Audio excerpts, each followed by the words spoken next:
Welcome back to yet another exciting episode of the Current Review. My name is Thamsanqa Tu, sometimes known as TT, sometimes known as the chairman.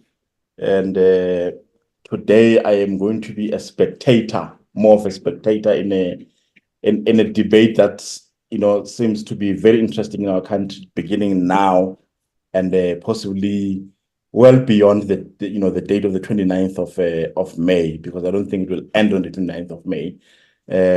But today it's more exciting for me because beyond the debate that we have always known of the older people in the political space exchanging ideas or debating ideas, we've got actual young leaders of the political parties that will be vying for a spot in the elections.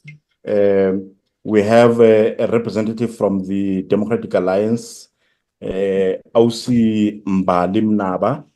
We have also got a leader from the African National Congress Youth League, Sinazo Hafula. And as always, we have Tebza. Tebza has had the privilege of having spoken to both our guests in previous occasions. I think I've only spoken to Sinazo before. I've never spoken to Mbali. But I watched that interaction with Mbali and Tebza last week. It was last week, right? A week before last year. Very exciting. But now we want to get the DA and the ANC, but the youth perspective on what they think that their respective parties carry as hopes for the young people of this province in particular. Good morning, colleagues. Good morning, Titi. Thank you. Good morning, Titi. Good morning, Abdi Thamsanqa. Thank you. I think let's get right into it. We'll do it this way. First, we will give the leader of the ANC Youth League an opportunity to make an opening statement of about 5 minutes if you are, if you want to go that far, but just make an opening statement around, what you guys think about what young people should do or consider in voting on the 29th of May. And what is it that you have as hopes for definitely this country and this province, particularly as it concerns young people. So we'll give the first spot to Sinazo, and then we'll give the opportunity to Mbali, and not necessarily a rebuttal, but their own opening perspective on the issues.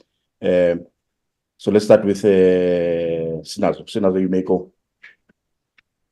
Thank you, Titi. As introduced, my name is Sinazo Hafula.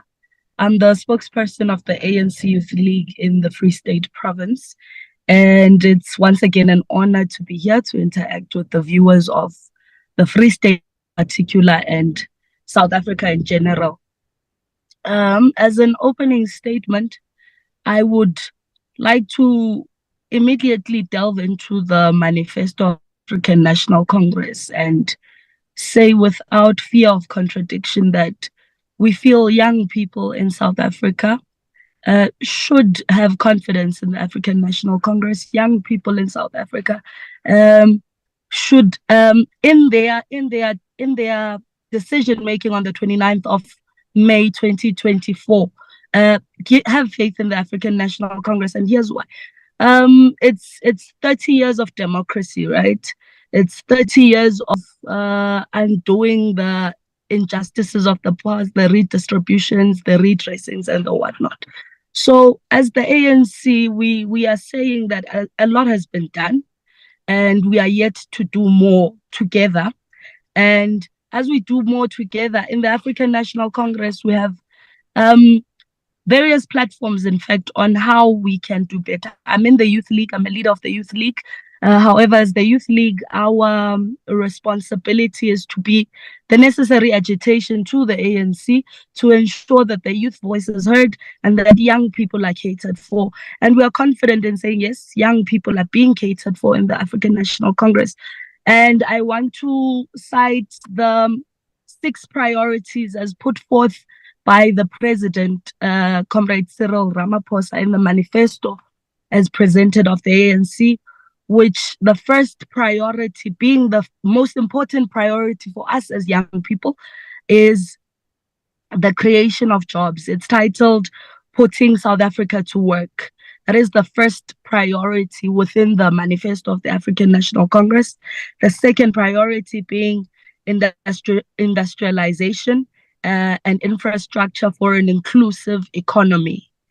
Thirdly, we are speaking about tackling the high cost of living, then invest in people, meet basic needs, defend democracy and advance freedom, better Africa and better the world. So those are the key areas that the African National Congress will be zooming into going into these elections. And of course, one may argue that the manifesto of the African National Congress is the same year in, year out. Yes, the manifesto does not change because the objective remains the same. The objective is that of liberating the people of South Africa.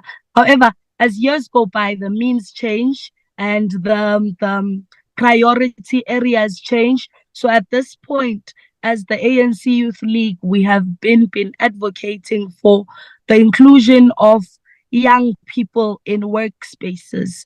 We don't want to be a youth that never went to work. We don't want to be we don't want to be pensioners that never went to work. So the ANC itself is taking very seriously the issue of unemployment, and we are looking forward to this discussion. I don't believe this is a debate, but I believe this is a discussion of young minds in two opposing parties seeking to shape the Free State, seeking to shape the politics of South Africa, because in as much as one would say that they don't do politics like some of our woke young people, but they need to understand that politics do them. Like, I mean, politics affect each and every person in South Africa, whether you are a part of a political party or not. So I'm hoping that Mbali and myself will... Take the first bite for the TA to Mbali. Mbali, please go.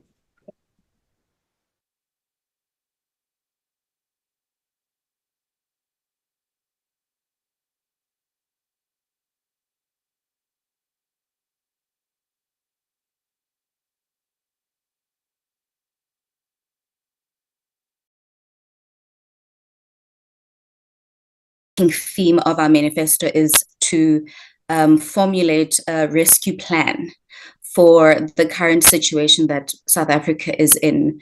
We are faced with so many socioeconomic ills and shortcomings that have plagued South African citizens.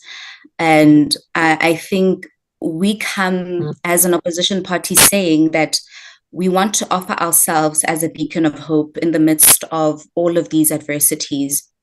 Like a room that is completely dark, we want to be that light in that room. And that is the perspective, or rather the approach, that the DA really wants to take in terms of rescuing or restoring what's left of South Africa. To delve into our manifesto is premised heavily on creating realistic and sustainable solutions for the problems that we're currently facing. And when we rolled out our manifesto, it was very clear that we needed to highlight priorities or highlight elements that are sort of pressing, or rather issues that are pressing currently in South Africa, that every citizen in South Africa can obviously concur that there needs to be remedies, but sustainable, realistic, progressive solutions to the problems that we're facing. First and foremost, in the 7 pillars of our manifesto, the first would be the creating jobs. We have committed ourselves to the capability of creating 2 million jobs within our tenure in office at national government. And the idea is that we no longer want South Africans or young people, the unemployment rate is quite high, and we don't want young people to depend only on social welfare. I mean, social welfare is an excellent and a good safety net, but it is not sustainable for the day-to-day person. For instance, I think it's important that we highlight that although social welfare is a good safety net, it is not sustainable in the long run. And so we say we want to create jobs that could contribute to a high quality of life for an average South African, regardless of age.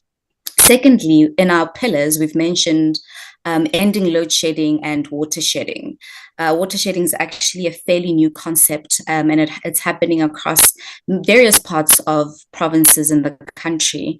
And I think we've highlighted the need to deal with this particular crisis, both the energy crisis and the water crisis. Thirdly, we spoke about curbing crime. And I think crime is obviously it's an element of unemployment. It's a domino effect. I mean, if people are unemployed, then they would resort to crime. And obviously the crime rate has increased significantly. And so as the DA, we have committed ourselves to focusing on how we can eradicate criminal activity, or rather not completely eradicate, but find ways to curb it in some way or form. Fourth, this has been a hot topic nationwide, and we've also spoken about completely abolishing cadre deployment. The idea of abolishing cadre deployment is that we want all South Africans to be hired on the premise of merit, as opposed to anything else. If you are capable to do the job, you should be hired based on your capabilities and not based on your political affiliation whatsoever. And so that's what we've highlighted. The fifth pillar is that we've placed emphasis on eradicating poverty, or rather dealing with the issue of poverty within our country, and we've highlighted a couple of remedies as to how that would happen. The sixth pillar of the manifesto, we've spoken about grade 4 learners. So the issue with grade 4 learners is that most grade 4 learners cannot read for meaning. And the inability to comprehend what you're reading is a skill that needs to be looked into. And so we've really emphasized the need to sort of improve the quality of education, particularly with reading and writing skills. The seventh, or the last pillar of our manifesto, is quality healthcare for all. I think quality healthcare shouldn't be limited to a few, but it should be accessible to everyone. And so we've also highlighted in our manifesto the importance of quality healthcare not only within the national government, but also at the provincial government as well. And our manifesto is essentially sort of our blueprint. I love how we always coin it as it's our blueprint of what exactly South Africans can expect, what they should vote for, what are our focus areas, and how those focus areas are indirect benefit to them if they do obviously vote us into national government. And so I think it is just important that when approaching the polls, do an assessment of the political party that you wish to be in government. How are they assessing the problems, number one, but number two, what kind of solutions are they bringing to the table? Are they sustainable? Are they progressive, innovative, realistic? And of course, lastly, I think it is important to also mention implementation. It's good and well to have a manifesto and to have all these solutions populated onto a manifesto, but your inability to implement them makes the manifesto futile. It makes the manifesto fruitless. And so one thing about the DA is that if we identify problems and identify solutions for those problems, we will definitely implement them. And we've proven that time and time again. Thank you so much, Thamsanqa. Bali, and thank you very much, Sinazo. I think what I'm getting from both our colleagues here is that, at a high level, maybe surface level, the two different political parties don't seem to be sounding too different from each other. They all agree that there is a need to create jobs, in particular for young people. There is a need to improve the quality of our education, and there is a need for a better healthcare, and so on and so on. So they don't seem to be saying two different things, or vastly different perspectives on this. And maybe perhaps this goes to what, the last point made by Mbali, when she says that, you may have a blueprint or a well-written manifesto, but the crux of it goes into the implementation of the actual manifesto. What do you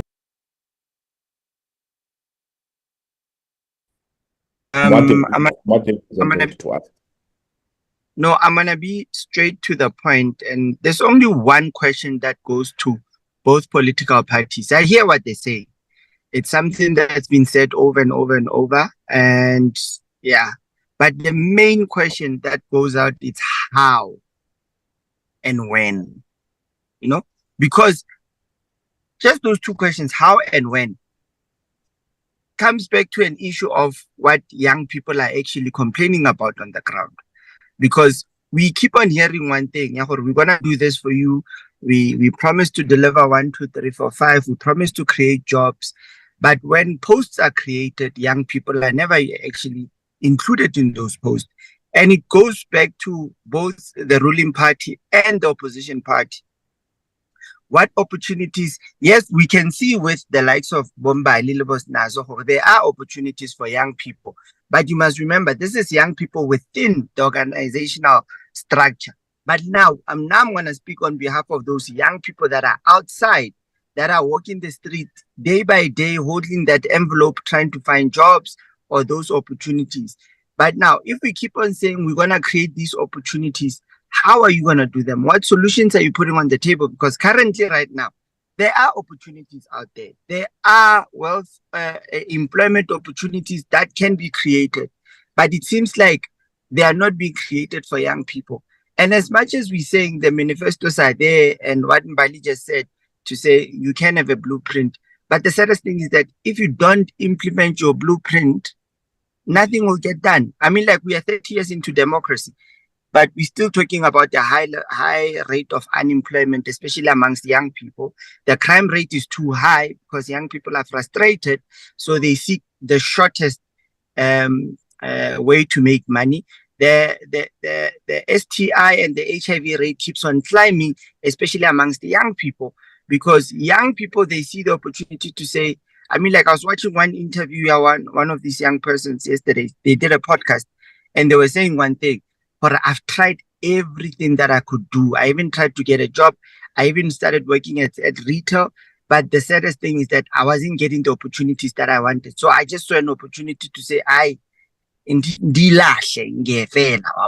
and sell myself in order to make good money. And that's what young people, unfortunately, they are doing. They're selling themselves to old people in order for them to make better money.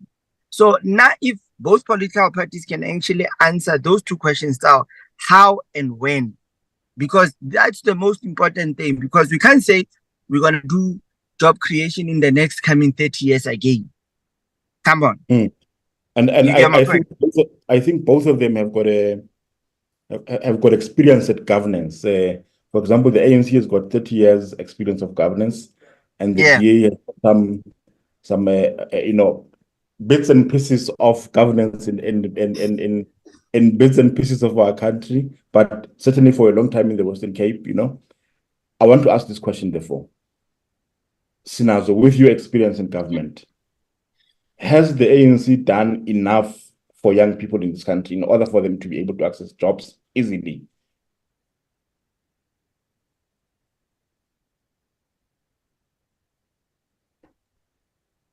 All right. Thank you for the questions. The one question from Tebogo is how and when, and Titi is asking, has the ANC done enough for young people in terms of job creation? If I capture Tebogo, and ultimately my answer for Tebogo will answer that of TT. I don't know if it's just me or is everybody else, but it's difficult to hear what Now, Sinazo. I'm going to start with the when. Okay. Can you hear me? Yeah, we can hear you now. Okay. So I was saying I'm going to start with the when, the question that was asked by Tebogo. And the answer is it's currently happening. It's currently happening across the country, but we will zoom into the Free State more to say. It's currently happening. There's been strides for employment since my time in the Youth League started last year, and therefore I'm vested on all the occurrences since then. And the how part as well, done enough for young people.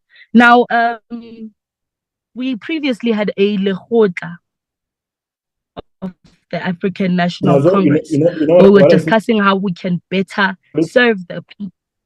Hi, Sinazo. You know what I think we should do? I think we should, maybe you get yourself in a position where you are, where your network coverage is better, because right now we're struggling to, to get your point. You are, you come across in a manner which makes it difficult for us to to hear you.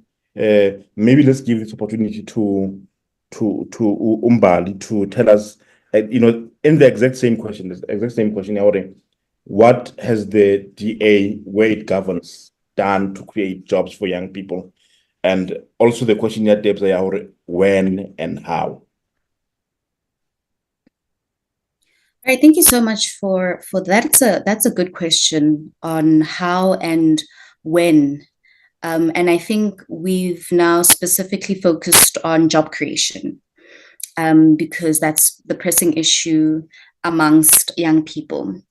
And I know we always get criticized for using the Western Cape as an example or sort of as an illustration of our governance, of our level of governance. But I think because it's been so effective and our policies have been so effective in that particular province, it only makes sense to make reference to the Western Cape. And we're not gloating, it's factuals, it's facts. First and foremost, I want to speak on job creation. Over the past year, the Western Cape was able to create 3,000 new jobs, as opposed to the Free State province, where 70,000 people were now part of the unemployment line. And I think that should speak volumes as to the current, just sort of the statistical status of, in comparison to the two provinces. When I spoke about our manifesto, the first pillar I touched on is that the DA is adamant about creating jobs within the term of office that we're in. Once we get into national government.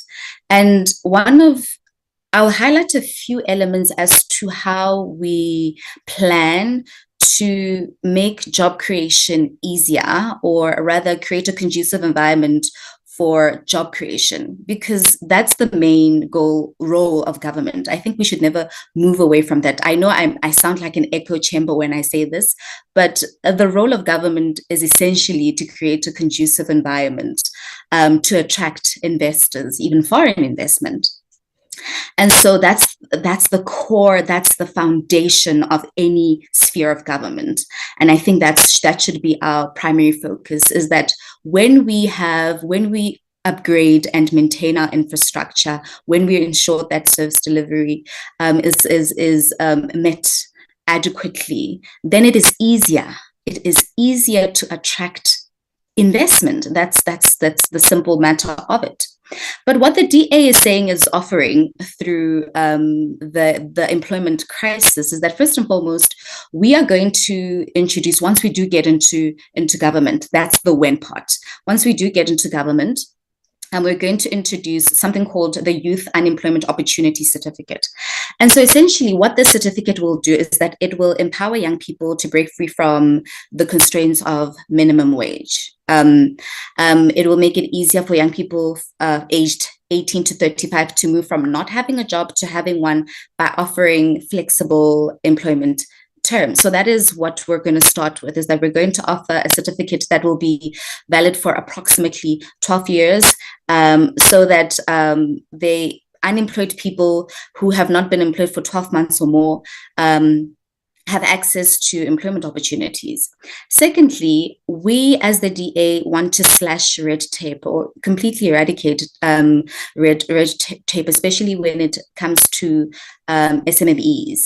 I think the biggest sector that is ignored at the current moment is the informal trading sector, where you have your gogo selling vegetables on the street, or you have a young guy straight out of university or even straight out of high school selling hats and shoes on the street. That informal trader section needs to be invested in. And as the DA, we're saying that we want to make it easier for these particular traders to comply with laws and regulations, to comply with the health and safety standards. But also at the same time, we want to help them accelerate how they can set up, perhaps if they want to move into setting up a shop, reduce the time that it takes to set up a shop, reduce the cost that it takes to actually set up a shop, a business for these informal traders. And that's what we've heavily focused on, is that we've noticed that there's a gap, that the informal traders are being ignored, and we want to highlight the importance of capacitating informal traders so that when they sell their products, it's easier for them to sell it and make a living out of it. Another point that we've also addressed time and time again is the restrictive labor market, and we're planning to reform it. I think one thing that we've always highlighted is that it is impossible, it is illogical rather to replace inequality with more inequality. And currently we have the Employment Equity and the Preferential Procurements Act that is doing exactly that. You know, hiring someone on the premise of race is irrational, it's illogical. And so what we're saying is that we want to introduce policies where someone is hired on the premise of merit. You are qualified to get the job, so you will get the job. But in addition to that, we ensure that everyone has equal access to perhaps education opportunities, to ensure that when you compete in this labor market, you have the skills. You've had access to the right educational institutions. You've had access to the right skills development programs or skills enhancement programs, so that when you do enter the job market, you are well equipped to compete, not on the basis of race, but on the basis of your capabilities, your qualifications, your merit. And so we want to do away with that. But another important element, without wasting further time, is that something I've touched on as well, is that you need an equipped, a capacitated citizens. You need capacitated citizens, and you need skilled citizens. And obviously, when citizens get into the job market, we want to ensure that they are equipped with the necessary skills to compete in the labor market. We're not saying, listen, we want to hire you only on the premise of merit, but we're not offering skills enhancement programs to facilitate that. And so I think it's important that I highlight that in the Western Cape, as I've mentioned, that jobs are being created. But even when jobs are being created, we're not saying that in the creation of our jobs that there shouldn't still be skills enhancement. Even people who are employed should be enhanced and trained time and time again to ensure that we are in line with the evolving world order. Before we go on to Sinazo, I just want to get onto one point you were saying about the need to employ on a merit basis rather than on a on the question of race, which is a valid point.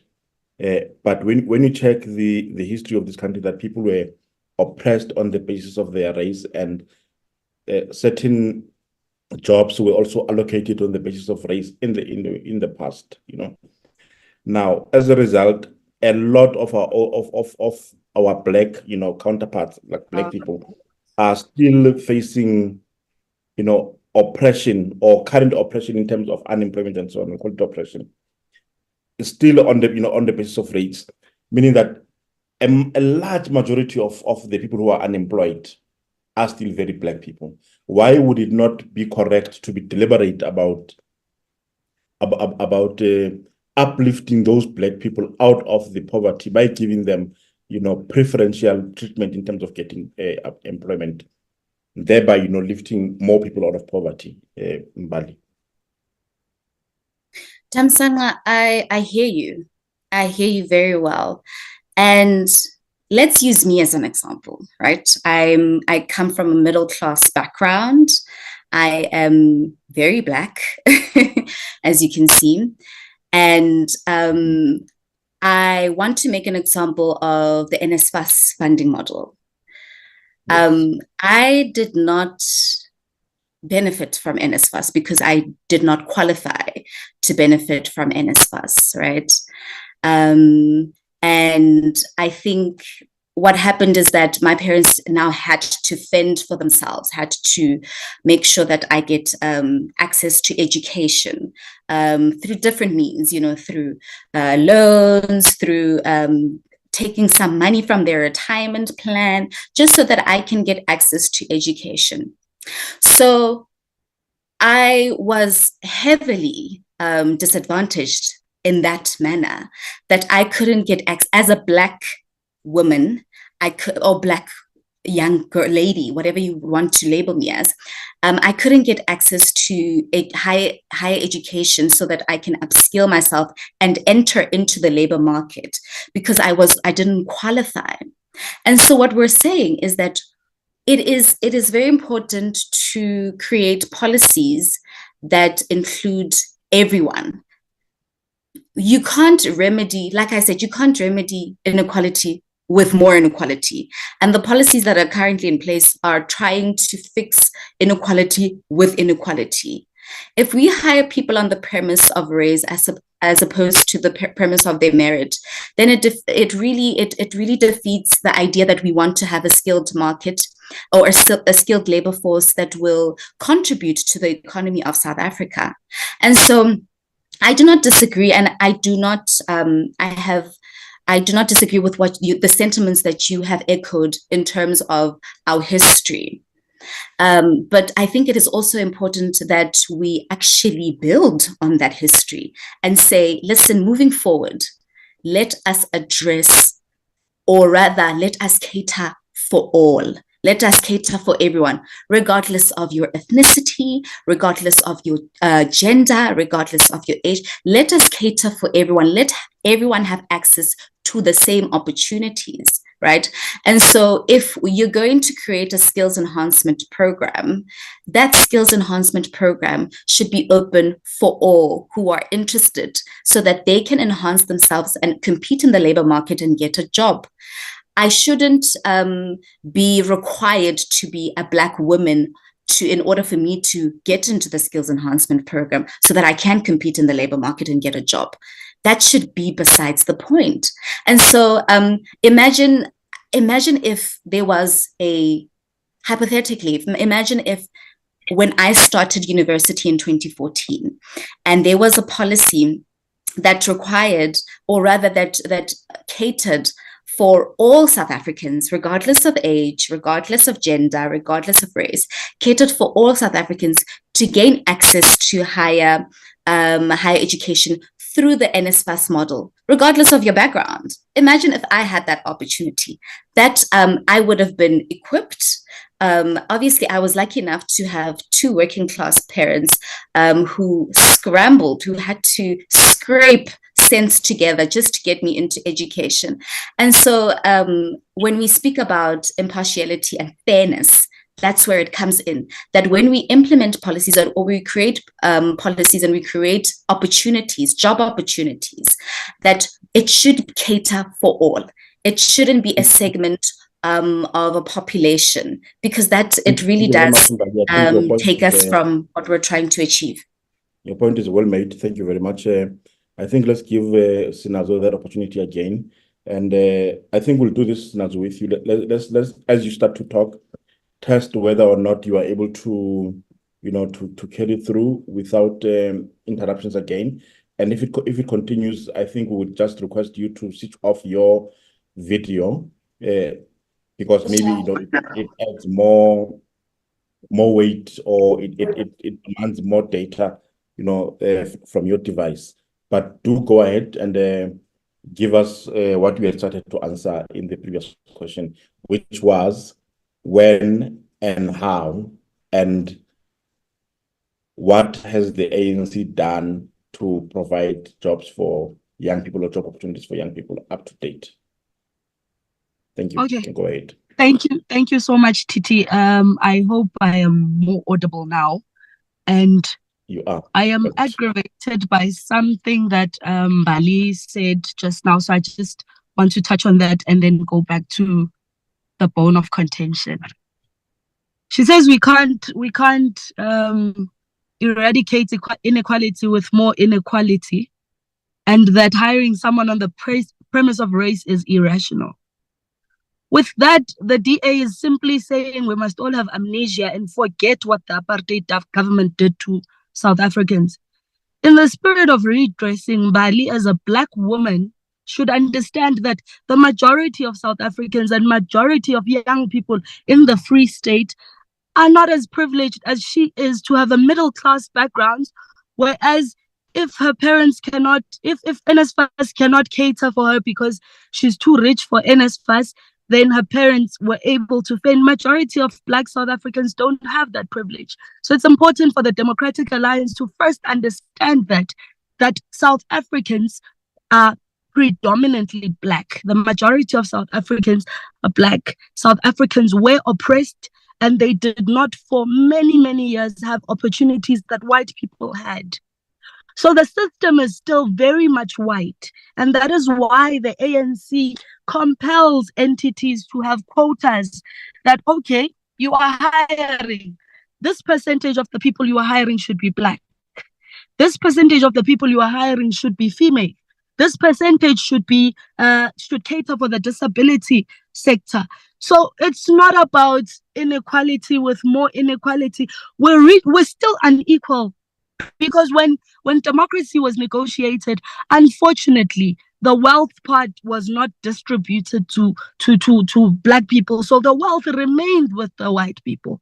So the ANC is not wrong in saying Black people must receive preference. I'm not saying white people should not get employment, but the systems that are currently in place are fine as they are. And now we are unapologetic as the ANC Youth League on the quota systems and how we can't feel sorry now for white people and say this and this and that they are being discriminated. It's not discrimination. It's redressing the injustices that the white minority were privileged for such a long time in South Africa. So it's nothing personal. It's just stressing, and it's to cater for the majority of South Africans as well. Now, please go ahead. To go back to what was requested on when and how, it's a continuation. It's a continuation process. For example, there's a expanded public works program that focuses on cleaning and greening. Now, that program caters for the unskilled and the uneducated predominantly. We said as the ANC Youth League to the ANC-led government, we can't simply focus on cleaning and greening. We need to skill young people so that they can also compete in other aspects of the economy. For example, what was now recently introduced, and the closing date is the 12th of April this year, is also an EPWP program that focuses on artisan. It's an artisan program. It was 60% of those applicants, and then 40% of those who are 35 and older. Who the program seeks to skill. It's also an EPWP program, seeks to skill young people and people in general on your carpentry, your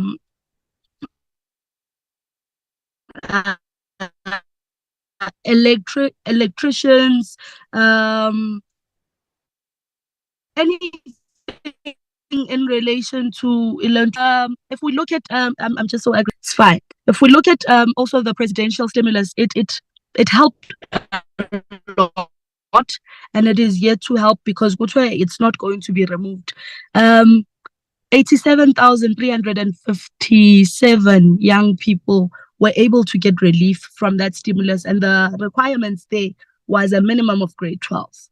Now, if we also look at the EPWP, if we go back to that, the target for the previous 5 years was 260,000 young people from the Free State.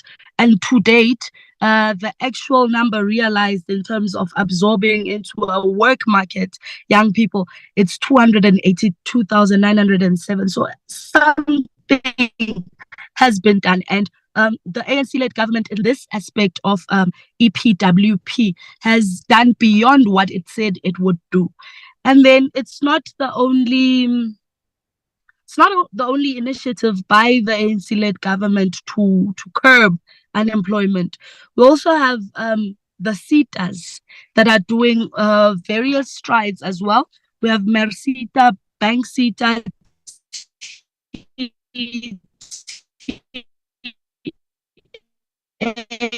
facet services, fund qualifications in institutions of higher learning, be it colleges or universities, fund, and thereafter give internships, which also to a great extent do assist. And as the ANC Youth League, we have advocated, and we are happy to say that the ANC-led government has heard us as the necessary agitation to the mother body that all vacant funded posts be advertised, such that in municipalities and provincial government everywhere, everything that is vacant and funded is being advertised as we speak, such that those young people who now no longer qualify for the SETAs can be absorbed in the job market and have more benefits in terms of medical and whatnot. So the strides are being there. So we are focusing on the unskilled young people and the skilled young people, educated and uneducated. And there was a comment by Mbali that she didn't use those words exactly, but she says the all red tape must be removed in terms of informal trading. As the ANC Youth League was saying, the ANC-led government must introduce bylaws that will regulate trading in our townships, such that amakula that are undocumented and taking over these spaza shops can be removed and our people can trade, such that these salons that are managed by undocumented foreigners can be removed and our people, because if you look at the workforce, it's young Black people, but their bosses are these undocumented foreigners. And we're not being xenophobic. There's a foreigner who has the necessary documents and falls within the necessary bylaws. They can continue trading, but the reality is that majority of these people are not documented and they continue to exploit the economy of South Africa. So if we were to also zoom people in this province and subsequently the country. Thank you very much, Sinazo. I think what I request of you is to perhaps turn your video off as we continue the discussion, because I think it takes a lot also from your audio. And I did see Mbali rolling her eyes when you made a comment there. I think I will want to have you on it a bit later on, though. But there are some questions that we're getting from our viewers, and one of them says this youth unemployment certificate that Mbali were talking about. that will rotationally give opportunities to people who have been unemployment for a period of 12 months. Where will those opportunities be coming from? Why do you have to wait for somebody to be hungry for 12 months in order for you to give them a job, for example? That's what they're saying. And there is another one which says, Sinazo, you are talking about 5 years, which you've created in excess of 200,000 EPWP opportunities. Do you know what has happened to those people that gained access to those EPW opportunities beyond that 5 years? Are they somewhere in a better place now, or are they back to unemployment? I think maybe let me not ask too many questions. Let me give you like an opportunity to each answer those questions before we go to other questions. Mbali? Thanks, Thamsanqa. In reference to the first question, I believe it was with regard to the Youth Unemployment Opportunity Certificate. The question was, where will these jobs come from? Yeah. One thing about the DA that we constantly emphasize is the public-private partnership. In that there is the job of the government is not to hand out jobs per se. The job of the government, again, is to create a conducive environment so that we attract businesses, right? And so I want to emphasize the fact that as the government, we will partner with the private sector to ensure that jobs are sort of, I guess, streamlined for people to line up for. And I think it's always important to emphasize that you can partner up with civil societies, different civil societies. I want to make reference to my own hometown, where you have different business sectors, your premiers, you have your interior shops and whatnot, where these businesses are actually starting up internships. And while starting up these internships, the government, we collaborate to say, listen, how many internships can you give out from your business? How many can be streamlined for young people to get the opportunity to be employed? And so I think that is something I really needed to emphasize on, is that the most important role, our core role, is to just create an attractive environment, make sure that the road infrastructure is well kept, so that businesses are invited into towns and businesses can, sort of migrate or get into towns and create jobs through their service offers. And so ours is more so collaboration, and that's what we're trying to emphasize. I don't know if there was a question I've missed, Thamsanqa. I think you've asked a second question, but you said we will refer to it later. No, it's fine. We'll talk about that one later because I think it talks about issues of immigration and so on, but we'll talk about that a bit later. The second question was for Sinazo on the 200,000 job opportunities created through EPWP. What has happened to to those people? Like what? I think it tries to say what are the exit opportunities that as they exit the EPWP process, where therefore do they go to? Sinazo. Thank you, Tammy. As I said, that we tasked the government and they have delivered on that to actually do more in terms of EPWP, because we realized that we employ people and then there's no exit. But with the new EPWP artisan program, you are now skilled.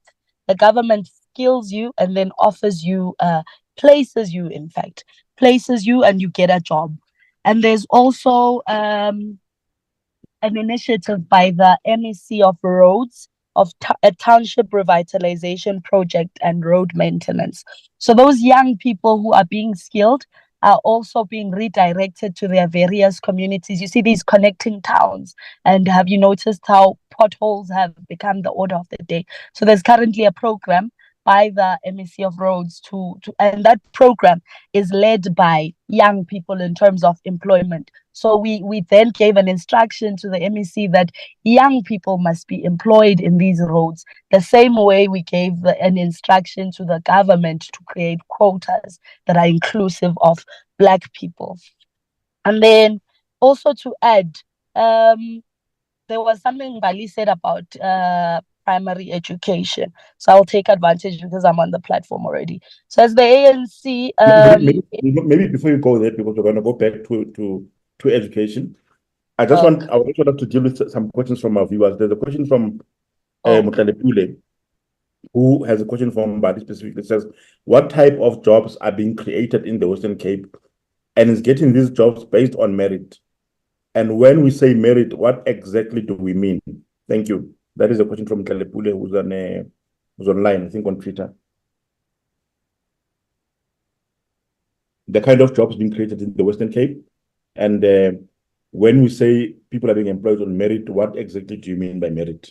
That's a question from Kalepule from Mbali. Right. What I mean by merit is that when... Let me use the municipality as an example. I think that's the best option. When you do not hire people who have the qualifications to do the jobs that they need to do in terms of service delivery, you get a situation where municipalities start collapsing. For instance, our biggest hiccup, I'm a councillor in Mokaka, and our biggest hiccup is that there is financial mismanagement, right? Or rather, let me put it this way, finances are not being used adequately. And we had a council resolution, I think a week ago, where an acting CFO was appointed to take over for a certain period. And we as the DA did not trust the acting CFO's capability based on past experiences. This alluded to the fact that he was not making payments to Eskom. He was not complying with legislation when it comes to appointment of certain positions within the municipality. And so what I mean is that merit is that, do you have the capability? Do you have the capacity to do the job? That's merit. Hiring people that do not know how to job, we find ourselves in a situation where services are not being provided for because the person simply can't do the job. If you hire someone to fix your streetlights, but that person has no qualification, has no clue how to fix the streetlights, do you actually think we will have functional streetlights is the question. And the answer to that is a big no. And so that's what I wanted to press on, is that when I speak on merit, I speak on qualifications. I speak on when I mean qualifications, I don't mean a degree or a PhD or a bachelor's degree. No, what I mean is that do you have the necessary skills to do the job? That's merit. Do you have whatever job you're applying for, do you have the skills? Thanks. Also somebody, I think this is for both of you. So we'll start with Sinazo. There's somebody who says, is there going to be an establishment of the metropolis? And I would think that would mean Mangaung, because that is the only metro we have in the Free State. Because they are this person says, because we are sitting with qualifications at home. So would there be an establishment of the metropolis department which would absorb people in terms of employment? Sinazo, if you guys are to continue with power in the Free State, would you encourage the Mangaung municipality to establish a metropolis department? Thank you, Thamsanqa. It is necessary for a metro municipality to have a metropolis department. Part of the reason is that it's bigger than the other municipalities, and therefore would need more workforce as far as police work is concerned. And there's already an establishment in terms of a conversation around that, not merely a conversation, but there's already discussions of budget allocations to such that should be implemented. I don't want to commit to say in the next year or so, but it's already in the pipeline in Doye Metropolis in Mangaung. And to a certain degree, fleet has already been secured even. So it's just a matter of when is it launched, but it's an initiative that's being discussed and it's in its finalization stages. And I suppose, Mbali, you would say that even if that it may be the case, you would have insistence on merit, employ people in that department on merit, because that can be a dangerous thing to employ people who are not merited to be in those positions, because that is a department that has a lot of influence in society. Yes, Abdi Thamsanqa. I think it's very important to mention that us mentioning merit, us mentioning the basis that people should be employed on the premise of merit, is not to sound malicious or to be offensive, not at all. Because in the same breath, we also speak about how do we get people to have merits? How do we get people to be qualified? How do we get people to be skilled? Through skills development programs, through skills enhancement programs, we ensure that people are equipped for the job. But that's what I really wanted to emphasize on. And I think there's a negative connotation attached to me saying that the DA advocates for employing individuals on the premise of merit. And there's no negative connotation attached to that. If you have the skills to do the job, it's very simple. You get the job. But if you do not have the skills to do the job, then we are actually setting you up for failure. Do you understand? And so I think it's very important that we do not set up anyone for failure, that we equip them and skill them to be in positions or occupy positions where they can now sort of implement their skills. Wabona Abdi Thamsanqa.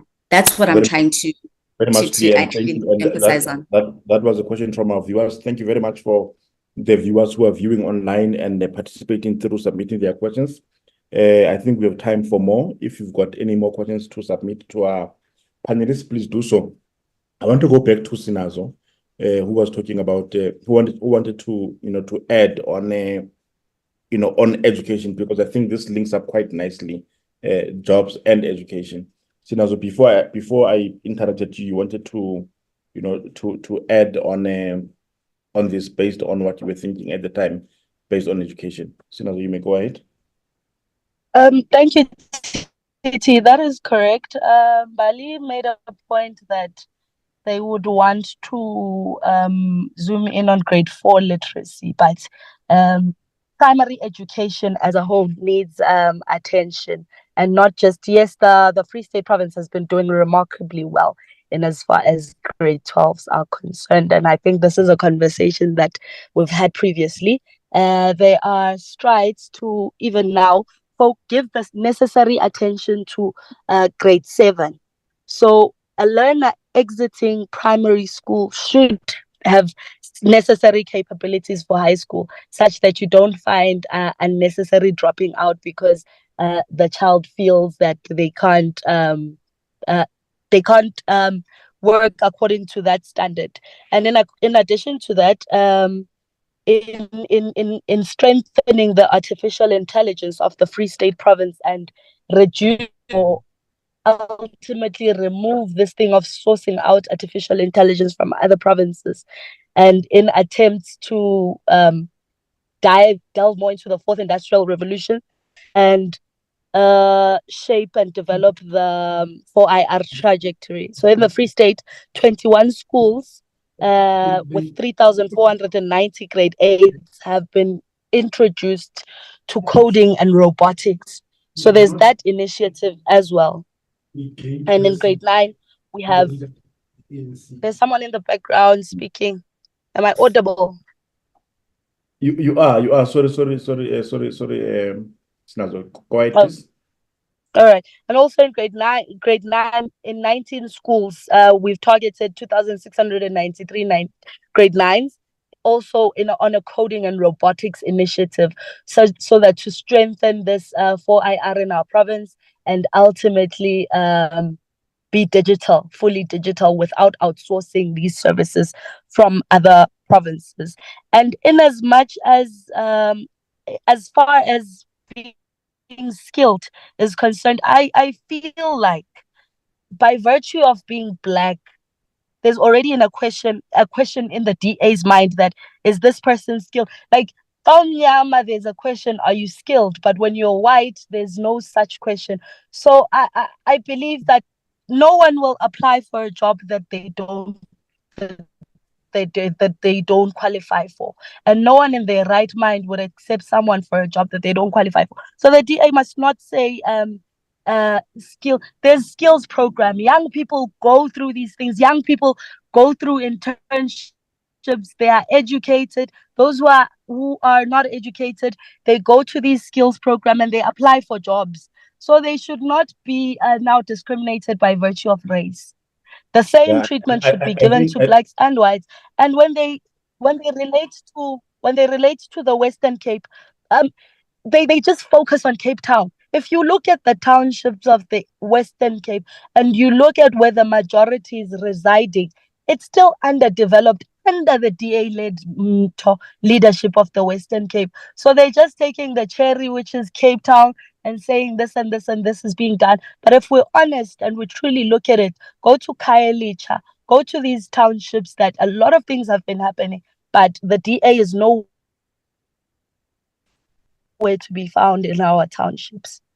Yeah, thank you. And I think you may be very generous when you say that nobody will apply for a job that they don't qualify for, or nobody would offer somebody a job that they don't qualify for.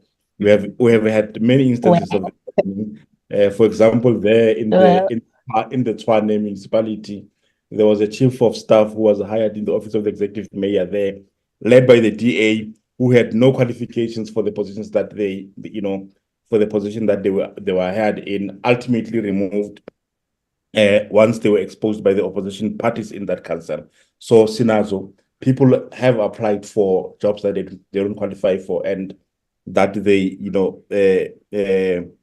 definitely are not suited for. But I see Mbali having a lot of, of like wow moments as you are speaking there. I'm sure that she wants to, put in some responses. Go ahead, Mbali.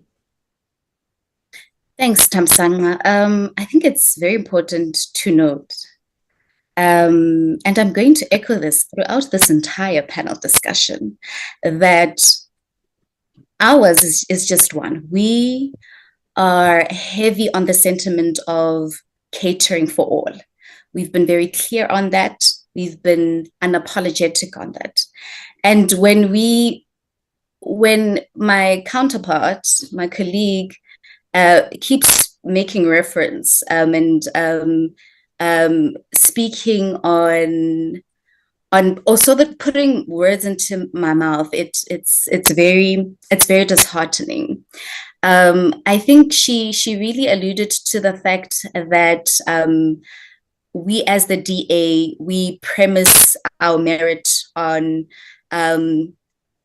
anything outside of qualifications or anything outside of skills. I have never said that. I said the DA is very adamant about employing people on the premise of their merit.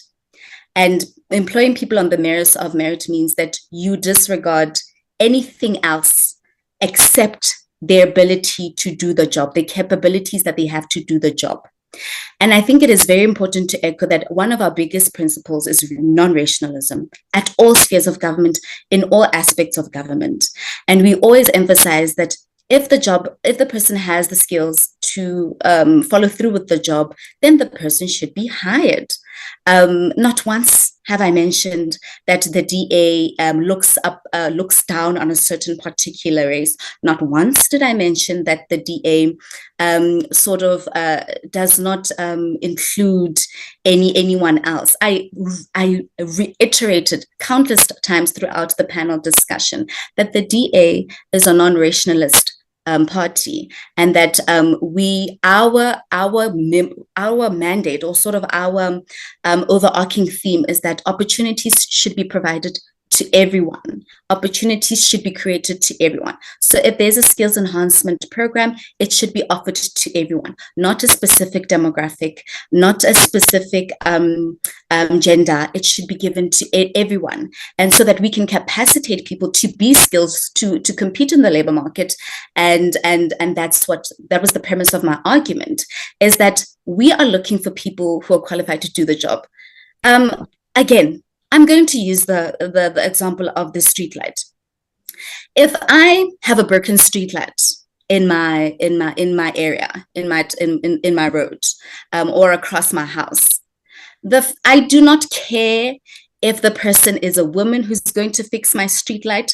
I do not care if the person who's going to fix my streetlight is Black. I do not care if the person is that fixing my streetlight is 25 or 87. If that person is an electrician, a qualified electrician, has the skills to fix my streetlight, that's all that matters. Because at the end of the day, I just want that service. I want the service that comes from this person who's qualified to do it, regardless of your ethnicity or anything else. And it applies to anything. Whoever fixes my road, if you have the qualifications to fix my road, it doesn't matter who you're affiliated with, if you have the ability, fix the road.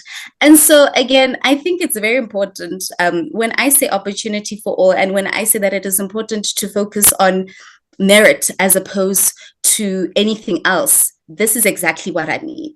And not to, I see Thamsanqa, you want to cut me off, but again, this is why many of our municipalities within our province are suffering, is because we do not hire on the premise of merit at all. We hire on the premise of affiliation. We hire on the premise of anything outside of your qualifications.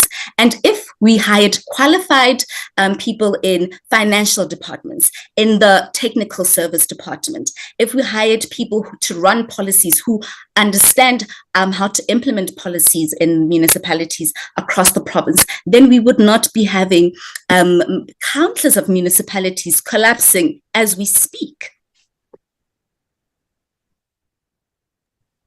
Tebza, do you want to come in there? Can I come in instead? Or before you come in, Tebza, Let me give a platform. For the rebuttal, let's give Sinazo an opportunity. Thank you, Titi. I want to say Mbali and the DA must not throw stones whereas they live in a glass house. Because look, now they're speaking about these skills and things. And you also invoked something that I had forgotten. They in all these snaplets of municipalities they are in charge of, there's always a scandal of unqualified white people being absorbed. Look at Umgeni municipality. Look at Tshwane municipality. Look at Ekurhuleni municipality. Look at the Western Cape itself. So the issue of qualifications seems to be put aside if a person is white. And the DA seems to be fronting with Black people. It's not really it's not a party for everyone. It's just fronting with Black people, because they speak about a cadre deployment policy, a policy that they themselves practice, but the difference is that their policy favors white people and it's done under the carpet. But the Black people who have left the DA have exposed, and the Black people who are still within the DA have exposed such tendencies. So the DA is even when Mbali is speaking, it's very anti-Black. It's only for, even if you look at the food, speak on simple terms about the DA. The people Ababeka, the vote DA and whatnot on the street polls. Have you ever seen a white person do that? Volunteering their time. The hard labor is done by the Black people. The fruits are reaped by the white people. which is what I seek to condemn here. Thank you, Tammy. Thank you, Sinazo. I think the later stage will, I think towards the closing remarks, we'll give everybody an opportunity to say something. But Tebza, you wanted to chip in. Sure. No. I've been listening to both parties speak, ne? And I'm gonna say from an independent point of view, I'm a bit disappointed in both parties due to the fact that, one, you look at the issue of let's talk about the ruling party. Programs like your EPW that caters for the unskilled, we shouldn't actually be talking about programs like that. We need to be actually talking about more programs that actually boosts young people. I'm going to give you a simple scenario. Right now, the unemployment rate is quite high for young people. So they saw an opportunity to say, how do we create work for ourselves? So they're utilizing social media platforms to generate that particular work in a sense of content creators and influencers. And I'm going to give you a simple example, the likes of Bomeji. They started a podcast. What started off as two guys sitting on a mic and talking. Today, it's generating them good income. It has created even more than 23 jobs for other young people.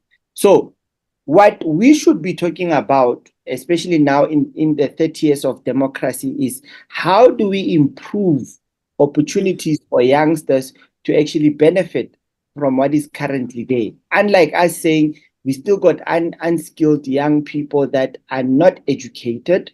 When the ANC took over, it said we prioritize education for young people. And unfortunately, in 2024, we're still highlighting that situation. It's quite sad. And I was actually hoping that we would actually be talking about other things. Also, for the DA,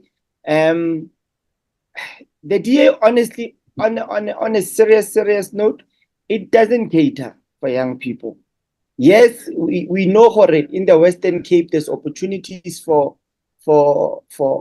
young white privileged people that are getting that. And even if you go to varsities today, you only see Black people dominating varsities, and they're spending so many years for varsity.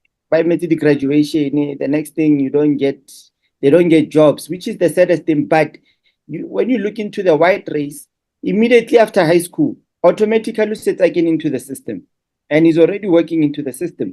And by the time when you graduate as a young black person at tertiary level, that person who was working is already at the managerial point. I mean, like, even if you Google top CEOs in South Africa, they don't have master's degree. So now, on a serious note, this thing of the DA saying we need experience, we need qualification, for us Black people, it doesn't cater for us. It shuts us out, because majority of us now, you have to depend on this piece of paper that you have to spend 3-5 years at a tertiary institution studying for you to get an opportunity. I mean, like, that is totally ridiculous. Why can't we come up with a system that caters for everyone, that speaks? I mean, like, we shouldn't be debating about about racial issues right now, 30 years down the drain. But the saddest reality is that it's still there. And up until us as African people and white people sit down and have that uncomfortable conversation about the racial division in this country, we will never, ever solve the situation, irrespective of what we can do.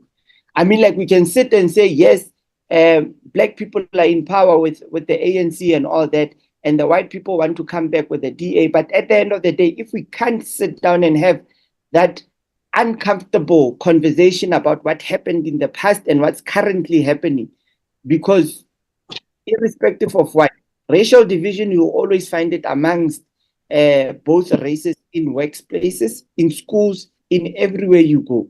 So unfortunately, if we don't deal with those situations, and it's the same as, I can say the same thing for the ANC, to say, let's have a conversation about how you also oppressing young people. You're oppressing your own people, because it's all about situations. How I'm going to go back and make an example. How if you look at the parliament, It's an old age.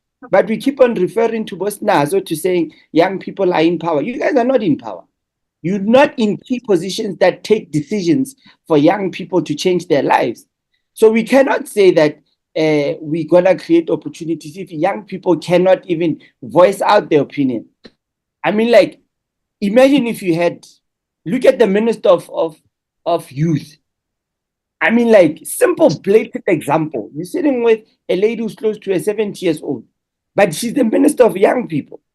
How is she going to cater for those? How is she going to understand a young 19-year-old coming to her and saying, I'm a content creator and this is what I do? She won't even understand anything. She's not even on Facebook. So how am I going to create those kind of jobs? At least now what I can say to both parties, especially when you want to curb the unemployment rate, is that let's sit down and have that uncomfortable discussion about this racial division. And you must remember that division comes from where? The older generation. The younger generation is prepared to talk. So what's stopping Nazo and Mbali to sit down and say, look, we are uncomfortable with this situation, but let's work for our young people. Thank you very much. I hear everybody. I think I think we're going to be running out of time, but I think let's move like to the, understandably, the point about employment and unemployment is quite a key issue in our country, and that's why we've delved so much into it. But I think let's move just to one important thing also that is very important in our country, the health sector. The DA says that they will rescue South Africans from a failing public health system. I think the ANC also agrees that we need to do better for our health system. For example, there's been a piloting in some parts of our country of the national health insurance, and somehow this is viewed as a solution by the ANC towards our public health system. Maybe let's give the DA an opportunity just to reflect and delve deeper into what do they mean and how will they actually rescue the public health system before we give to Sinazo to give her view on the NHI or any other method that they think they may improve the public health system. Mbali, please go ahead. Thank you so much, Thamsanqa. And I think the direction that you've taken is so progressive, because at the end of the day, we are in an economic abyss where our economy is currently very stagnant. And it's because of challenges outside of the main issue is poor political leadership. And that's why we find ourselves in a situation where our healthcare system is actually also not of a high quality standard. And actually, just to mention, our provincial leader, Dr. Roy Jankelson, and a few of members of parliament will be doing an oversight visit today at Belanomi Hospital, just to assess the situation there. And I think one thing I just want to highlight before delving deeply into the healthcare discussion is that one thing about us, we do continuous monitoring and oversight as an opposition party should, to assess the situation, to ensure what solutions can be implemented to remedy whatever challenges we're currently faced with. So in terms of the healthcare system, I think we can all agree that there is first and foremost a shortage of staff when it comes to capacity within the different hospitals and whatnot. And that has been mentioned time and time again, that we do not have enough medical care staff to cater for, particularly, let me actually make it in particular reference to the public healthcare system, where we do not have enough medical staff to capacitated to actually help out within the particular sector. And so I just actually want to read out from our manifesto what we plan to do.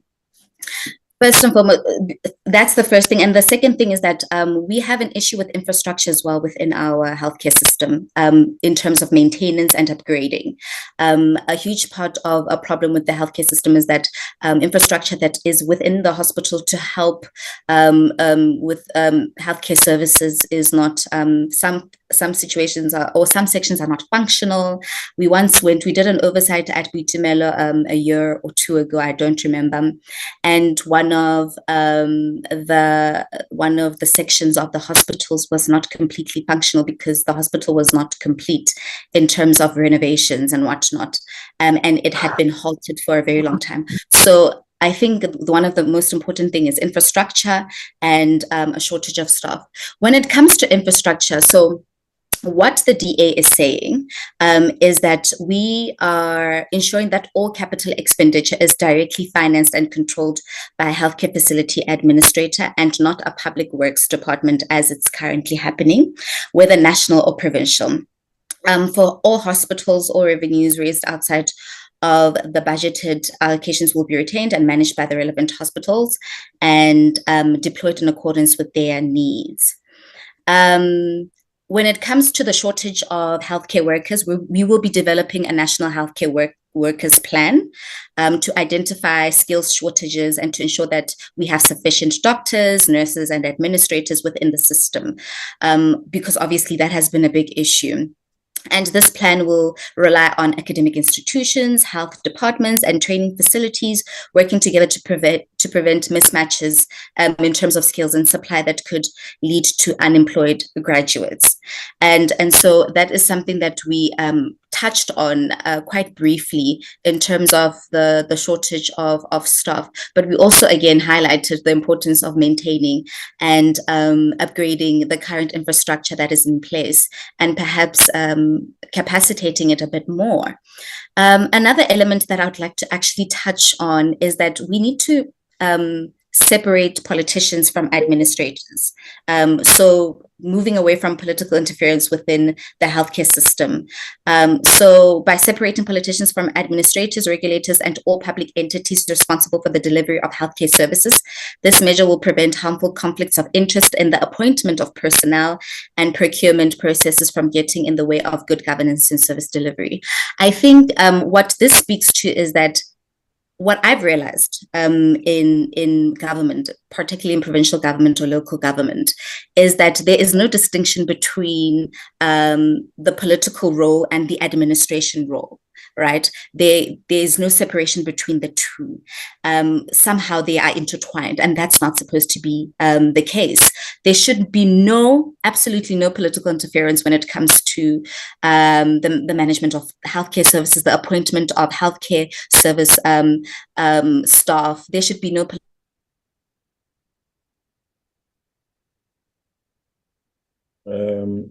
I don't know. It seems we've got a connection issue with Mbali, but I think we hello, Mbali. Mbali can come through also. I think we'll give the opportunity to Sinazo to give their perspective on the health issues. I will ask heavily could be. Hello, Mbali. Hello? I think we missed you, I think, for like a good 30 seconds. So a lot of what you said, not 30 seconds, we missed it. But please give your concluding remarks on this particular aspect of the health issue before we give to Sinazo. Yes, and so I was really just emphasizing. Yes, just the last 30 seconds, Thamsanqa, I was emphasizing on the importance to separate political and administration parts when it comes to government, or elements when it comes to government. And I realized that there is no separation between the two. I think it is important that we note that no politician has authority to make appointments or have interference in appointments when it comes to the healthcare system. That is solely devoted or given to the administrators of the healthcare system or the healthcare departments. And that is very important. I mean, we advocate heavily on separating the two elements, separating politics from administration when it comes to the functioning and the operation of healthcare facilities or hospitals and clinics and so forth. Thank you very much. That is the DA perspective on how to fix the health sector in the Free State and in the country. Now let's give it to Sinazo. Same question for you. Thank you, Tammy. Now, before I continue, I just wanted to make an emphasis. Go ahead, make the emphasis. To everyone who's listening at home that there is fund. Can you hear me? We're struggling a bit, but try again. Okay. I wanted to say that the NHI is a very important system because it's a financial system that pools funds to provide access to quality, affordable healthcare for all South Africans based on each and everyone's needs. So it's not like medical aid that is reserved for a selected few.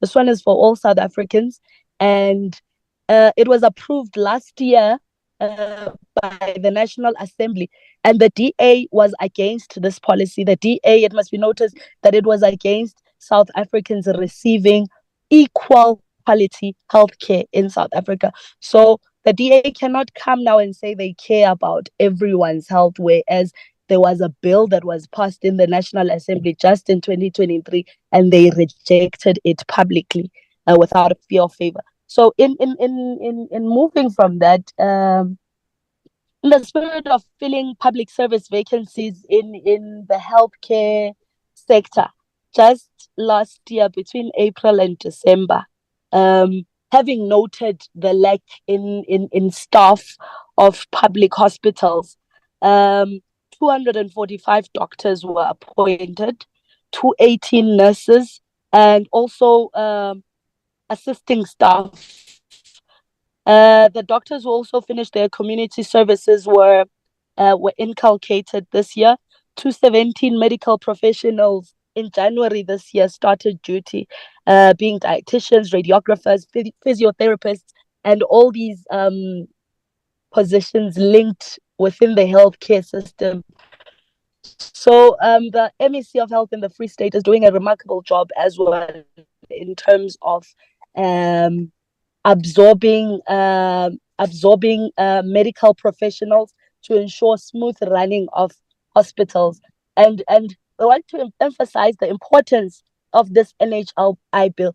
It means now that all South Africans, in fact, will have access to all. It won't just be that budget that was allocated to health, but there'll be more funds allocated to the health system of the country, and subsequently the life expectancy and everything else will be better. And you will not find a person, because everyone, if Ebenako would want to go to your medic clinic and whatnot to give birth, but now the majority is subjected to public hospitals.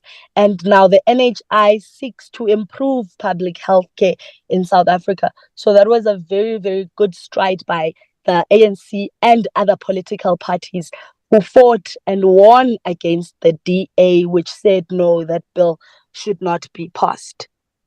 I don't know if I should also... I think let's conclude, ladies. I think, there is a lot to talk about that we have not touched on, but we should have another opportunity, to continue this discussion maybe on another day.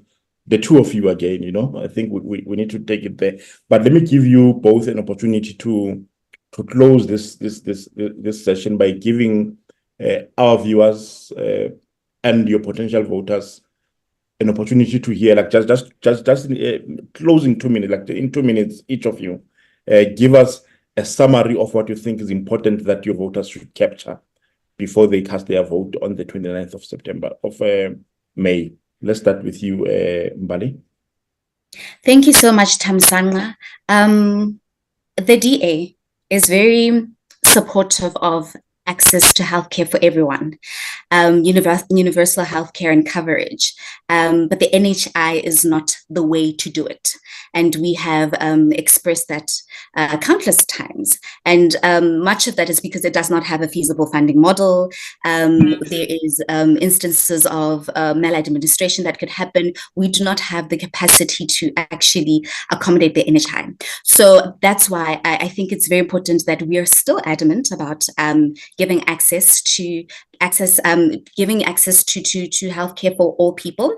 But moving away from that, I think what is important is that when you're voting for a political party, vote for a political party, number one, that is able to assess problems adequately, broadly, to research the problems that we're having so that they can find sustainable, realistic, progressive solutions to those problems.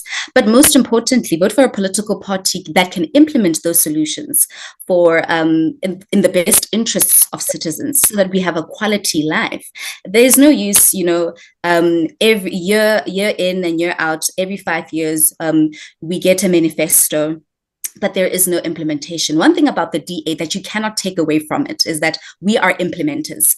We identify problems, we find solutions to those problems, and we implement those solutions through our different policies, which are very progressive, very universal, and of course, cater for all individuals regardless. And so I think it's very important that when you really think about voting on the 29th of May, take that into consideration. Will I be considered regardless of how I show up? Will I be considered as a citizen? Will my services be catered for in all aspects?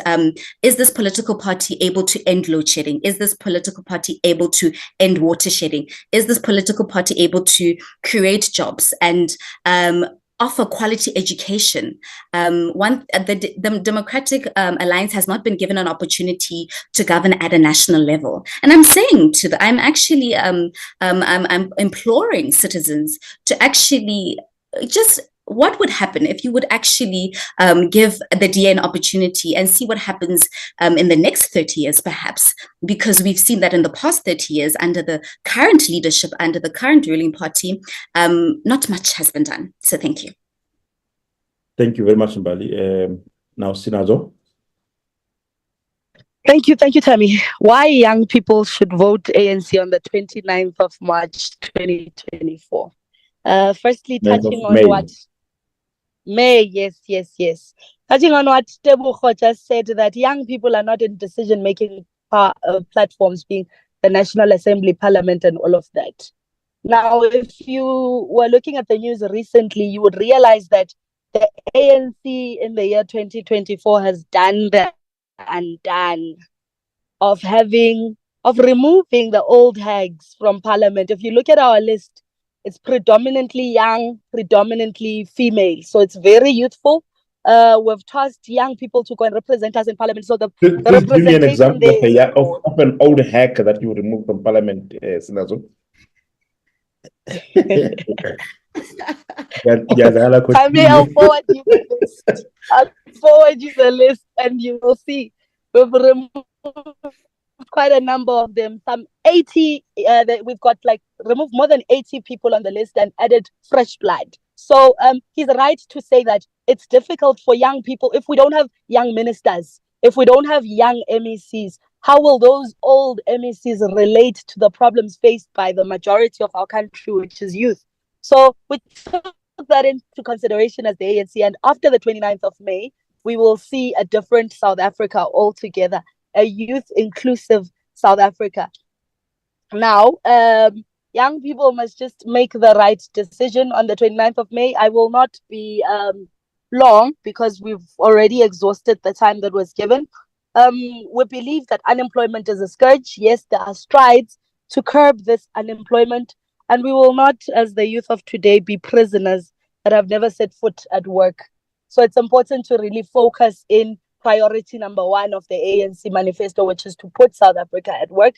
And the Premier of the Free State, also the ANC provincial chairperson, is hands-on in as much as put South Africa to work is concerned. And the ANC Youth League has been the necessary agitation. And if you look at our pages, you will see feedback after feedback with regards to youth unemployment, because at the end of the day, we are the ruling party. There's nothing wrong with young people holding us accountable to our word. We said we would create jobs, and we will create jobs.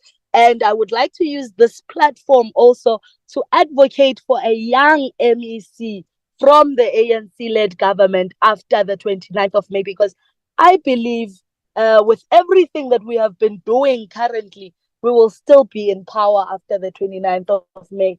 But now we need young MECs, even in the Free State. I'm confident that nationally we'll get youthful ministers and deputy ministers, but we need to make it an emphasis here at home as well, that we need an MEC that we can relate to as young people to push the youth agenda and to ensure that all young people are catered for in all sectors of the economy, be it business, be it vote ANC on the 29th of May. Thank you very much, Sinazo. But that call, you must make it to the ANC where you belong, because we're not going to help you, unfortunately. They're listening. That is up to you. And I wonder if you'll ever be successful there, because looking at your list, your province to province list, I don't see a single young person in the top 10 in that list that you guys have. So good luck with that. But in conclusion, I want to thank both of you, Mbali, Sinazo. You guys have done so well, given that we did not give you any preparatory notes for this discussion, but you handled it like professionals that you definitely are. We thank you, and that's why I would want to have a follow-up discussion with both of you, because there is so much that because I think if you look at it, we only touched on 3 topics, broadly in this discussion. So there is a lot more which is left out, which we will have an opportunity to talk to maybe in the next 2 weeks, or as soon as our producer contacts you. But do give us your time again. We appreciate it. And yeah, I think our young people have also enjoyed, listening to both of you. And let's make ourselves more available to our public. Thank you very much. Thank you so much, Thamsanqa.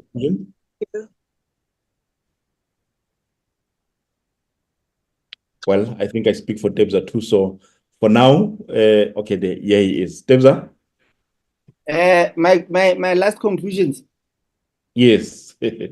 I know now I can preach, but the lady spoke very well. And all I can say, there's so much work that needs to be done.